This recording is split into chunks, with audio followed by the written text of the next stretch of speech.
Alors, je me suis inspiré de toutes les particularités de cette région du pays mélusin dans lequel je suis invité pour cette expo à Rurart, notamment la particularité de la légende de la fée Mélusine, qui dans mon histoire devient la fée Médusine, un mix entre Mehdi, qui est devenu ma muse, Mehdi Chaoui, un jeune parisien, et un mix aussi entre la méduse et la muse et le muezzin, l'usine de médusée, puisque je suis médusé face à ce portrait qui m'a inspiré pour que j'en fasse le sujet principal de l'expo.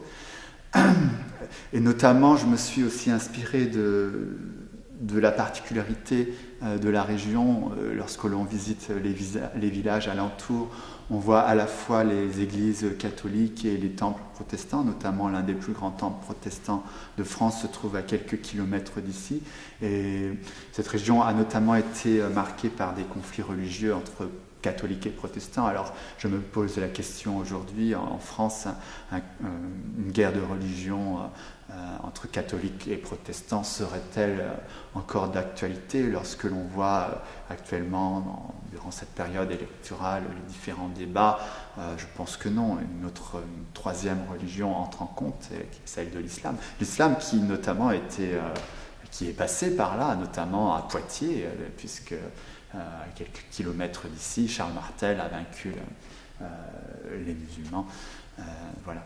Donc tout ça se mélange dans mon travail, c'est toujours la même chose, ce principe d'hybridation, de mixage. Mon œuvre, c'est ça, une mixture que je mets comme ça, qui se superpose, ces différentes couches qui n'apparaissent plus que dans une image, ce que j'appelle, ce que je dis souvent, mon palimpseste sous synchrotron. Voilà.